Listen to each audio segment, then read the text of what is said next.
कि हमारी पार्टी और हमारे नेता आदरणीय लालू जी ने चाहे कितने भी सितम विरोधियों ने, भाजपा के लोगों ने कितना भी झुकाने का प्रयास किया, डराने का प्रयास किया, हमारे नेता आदरणीय लालू जी को। और मैं इस मंच के माध्यम से कह सकता हूं, जब लालू जी ने डरे तो लालू जी का लड़का भी डराने वाला। ये तो सामाजिक न्याय की लड़ाई है, धर्मनिरपेक्षता की लड़ाई है। इसको हम सब लोग, और जो नफरत फैलाने वाले लोग जो देश को तोड़ना चाहते हैं, जो भाई को भाई से लड़ाना चाहते हैं, उनको मुंह तोड़ जवाब दिया जाएगा। देखिए, हम लोग तो यही कहते हैं कि साझा मुस्कुराइए, साझा गुनगुनाइए, अंधियारा नहीं, हम दीप बनकर जगमगाएंगे, सबको गले लगाएंगे, सबको अपनाएंगे, हम नफरत नहीं मोहब्बत फैलाएंगे, पहचान बनाएंगे, हम मंदिर भी सजाएंगे, मस्जिद भी सजाएंगे, पर सबसे पहले इंसानियत को सजाएंगे, संवारेंगे, तभी हम सही मायने में इंसान कहलाएंगे। देखिए, हमारा और आप लोगों का साथ जज्बात का रिश्ता है, हमारा संघर्ष साझा है, हमारी तकलीफ एक है, तो हम अलग अलग कैसे हैं? ये हम सबकी लड़ाई है और मिलकर के इस लड़ाई को जो है हम लोगों को लड़ना है। जब हम प्रेम, मोहब्बत, भाईचारे और मुद्दे की बात करते हैं तो सांप्रदायिक शक्तियां, सांप्रदायिक लोग हम पर आक्रमण करते हैं। आप देख रहे होंगे कल और परसों से, उसके बाद से लगातार दिल्ली में ये बीजेपी के चिंटू सर, ये संघी वाले 2 दिन से हमको गाली दे रहे, कभी नवाजवादी कह रहे, कभी मौलाना कह रहे, कुछ ना कुछ कह रहे। मुद्दे की बात नहीं करेंगे, मुर्दों की बात करेंगे, काम की बात नहीं करेंगे, बेकार की, देश को जोड़ने की बात नहीं करेंगे, देश को तोड़ने की बात करेंगे। ये संविधान को खत्म करने वाले लोग हैं, ये चाहते हैं देश का संविधान खत्म हो, देश की भाईचारा, लोकतंत्र को खत्म करना चाहते हैं। ये लोग, जो लोग सत्ता में बैठे हैं, ये लोग नफरत फैला रहे हैं, इतना नफरत फैलाने का काम कर रहे हैं कि अगर ये सत्ता से चले भी जाए तो पता नहीं कितना समय लगेगा इनके नफरत को सरजमीन से मिटाने।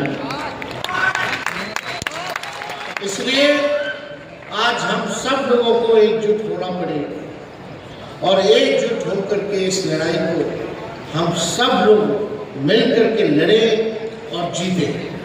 हमने पहले भी पेश किया तो उन्होंने मना किया, नहीं, ये देश हमारा हिंदुस्तान है, हम मुसलमान हिंदुस्तान में रहेंगे, अलग से कोई मुसलमान देश या धर्म के आधार पर देश ना बने, इसका उन्होंने खिलाफत करने का काम किया। और हमने पहले भी कहा, इस देश के आजादी में, कुर्बानी में, चाहे हिंदू हो, मुस्लिम हो, सिख हो, ईसाई हो, सब लोगों ने अपना बलिदान दिया है। सब लोगों के बलिदान की वजह से ये हमारा देश बड़ा है और इस देश की यही खूबसूरती है, जो डाइवर्सिटी है, अलग अलग दिखने में लोग हैं, बोली अलग है, भाषा अलग है, अलग अलग खाना है लोगों का, लोगों को मिलेगा तो ये जो सत्ता में बैठे जो नागपुरिया कानून को और नागपुर से जो सरकार चल रही है, इनको हम लोग बेदखल करेंगे, सत्ता से हटाने का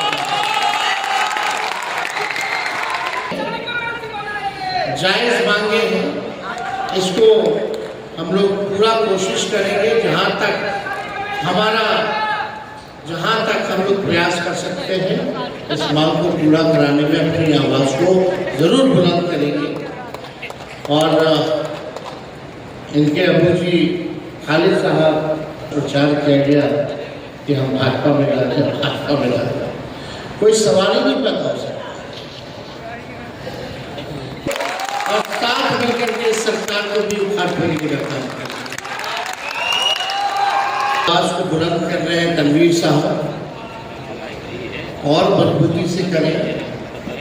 हम सब लोग चाहते हैं कि सभी लोगों को न्याय मिले, उनका हक मिले, उनका अधिकार मिले।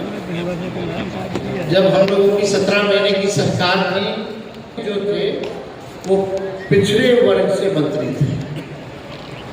आरजेडी ने स्थानीय एमएलसी के चुनाव में 2 मुसलमान भाइयों को टिकट दिया और दोनों पिछड़े वर्ग के थे। आरजेडी के 17 महीने की सरकार में जो आयोग का गठन कराया गया, टोटल 42 सदस्य थे, वो पिछड़े मुसलमान में से थे। लेकिन इतने से ही काम चलने वाला नहीं है, आगे भी हम लोग जो है ध्यान दे रहे हैं। जो आप लोगों की लड़ाई है, हम पूरे दिल से चाहते हैं कि इसमें आप लोगों को भी रिप्रेजेंटेशन मिले जो आगामी चुनाव हो रहे हैं। ये हम सब लोगों की लड़ाई है, सोशल जस्टिस की लड़ाई है, वो सब लोगों को मिलना है। लेकिन हम सब लोगों को मजबूती के साथ एक रहना है। अभी आपने सुना होगा इस सरकार में, नीतीश जी के और एनडीए की सरकार में आरएसएस कोटा भी चल रहा है। आरएसएस कोटे से सदस्य भी बनाए जा रहे, उन्हीं के मंत्री कह रहे हैं। आप समझिए कि अब नीतीश जी तो अच्छी अवस्था में है, अब उम्र का असर गिरने लगा है। अब सीधे जो है चला कौन रहा है, दिल्ली से अमित शाह जो है वो सरकार को चलाने का काम। कल में अपने इंटरव्यू पे कह दिया कि चुनाव तक नीतीश कुमार जी का चेहरा लेके चलेंगे, चुनाव के बाद पता नहीं क्या होगा। तो हम और आप यहाँ बैठे हुए हर लोग होशमंद हैं, सब लोग समझते हैं कि नीतीश जी के साथ चुनाव के बाद क्या होने वाला है। सब लोग यहाँ आए, इसके लिए हम दिल से आप लोगों के शुक्रगुजार हैं। तनवीर साहब, उनके सभी टीम के सदस्यों को हम धन्यवाद देते हैं कि आपने हमको बुलाया,